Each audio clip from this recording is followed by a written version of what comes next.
Listen, you know you're doing something right when you get singled out on Coach's Corner. Here's what Don had to say about you last week.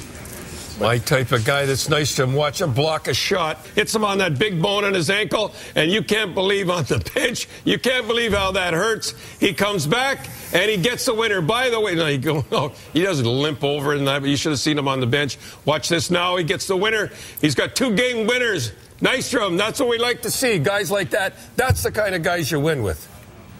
How about that? Now, you were at home last Saturday. You weren't playing, so did you see that live? No, actually, I just had missed it, and one of my friends called me up and said, Don Cherry was talking about you on Coach's Corner, so I missed it, but I saw it later, and, that's... Well, how many times have you looked at it? I saw it just a couple times. But,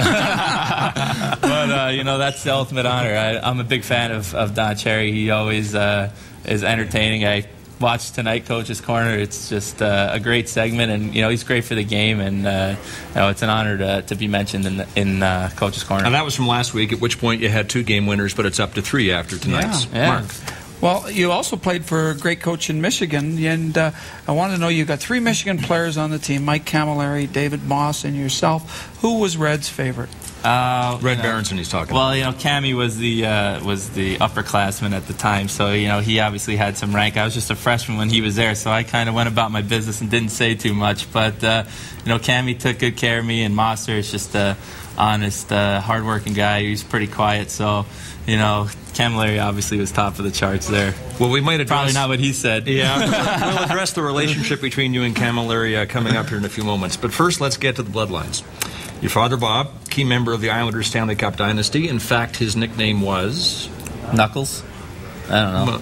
Mr. Islander. Oh, Mr. Islander? Oh, that one? I thought I like the Knuckles. Why was it Knuckles? I saw Knuckles. I'd never heard that. I thought that was Chris Nyland.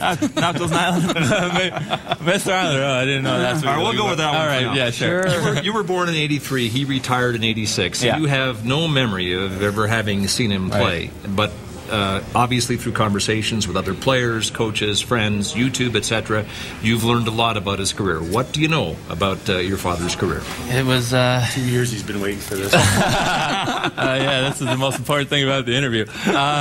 He was just the same type of player. He worked hard, and look at this guy. Look at that hair. He doesn't have any of that hair anymore. But he just was an honest guy. He stood up for his teammates. Had some crazy toe-to-toe fights. Oh my! Look at that! Holy cow! But he's willing to stand up for his teammates. He scored some big goals. Played a lot of games in this league and won the cup a few times, and scored a winner, which is every guy's dream who plays in this league, to score an overtime winner. And and he's just a good, solid, all-around person who's big in the community, and he does all the right things, and he's a great role model. You okay? What do I have? Yeah, well, I'm just crying. Well, how about the comparisons between you and your father? How often do you hear about how those? often do you get You know what? Everybody always... Certainly not the hair. No, pretty close. But you know what? Everybody always tells me, I remember when your dad played. And, it's not necessarily comparisons, but everybody always has a good thing to say about him. They just loved how he played. He was a fierce competitor. And I take a lot of pride in that, because that's my, that's my old man, and I'm proud to say that I'm his son. Oh, you're all right. Playing a lot like that yourself. Trying to. More every day. Got to win some cups here. Get it going. Here's a comparison. May 24th, 1980, your father scored the winner in OT Game 6 against Philadelphia to deliver the Islanders their first Stanley Cup. And earlier this season on Hockey Night in Canada, we lined this up against a goal you scored. So we start with that one. That's the legendary Cup-winning goal. And then this one by you this season. What do you think when you see this sort of thing? Oh, I think that was the 7th goal of a 7-4 win, so a little different. But, same type of goal, just driving the net. Great pass. Tonelli made that great pass to my dad, and here Bertuzzi making a beautiful feed. He's one of the best passers that, I've seen in a long time. So it was an easy open net, and I'll take those all night. Yeah, your father's was Henning to Tonelli tonight. And he had the backhand redirect, which took a little more skill. But you go to the net, maybe good things will happen. Shoot right-handed. I might be able to tap one of those in. Who doesn't dream of scoring the winning goal in OT in the Stanley Cup playoff game? And your father was pretty good at that. Do you know how many times he did it? I think he had 4. 4, correct. Yeah, 4 OT winners in the playoffs. That's pretty impressive. And one to win the Stanley Cup. Who every kid playing in their garage or in their backyard or in their driveway driveway saying, overtime winner for the Stanley Cup, and he lived that dream, and that's pretty special. Well, the way you're playing this year, you may well have a shot at it in this postseason. Oh, we hope so. Here's a question for you via videotape. It's coming. Hi, I'm Mike from Richmond Hill. Oh, I was at a Calgary Flames game recently, and I heard the guys calling you Nystrom. Why'd you get that nickname?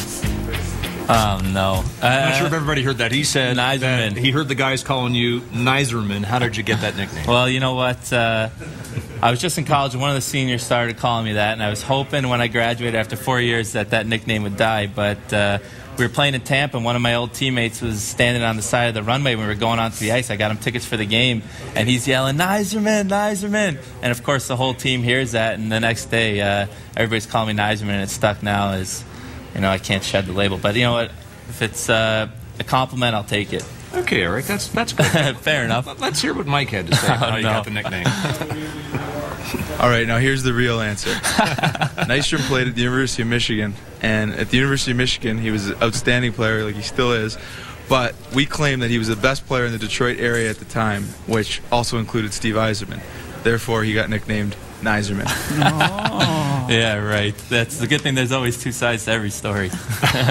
All right. Mine's true, obviously. Yours and his. Yeah. Job in announcing the Our Game star this week. Pretty good That stuff. was excellent. Very well spoken. I found so too. Listen, you didn't spend a lot of time in Quad Cities of the AHL last year, but in the brief time you were there, did you do something to really captivate the attention of the fans? I'm just trying to think, what was that? This is all right, never mind. We're not going to talk about it right now because we're going to go to commercial because we need some time when we come back to set this up properly. YouTube. Eric Nystrom's brief career in burlesque is one of the topics after discussion when we continue live on After Hours from the Pengrowth Saddledome.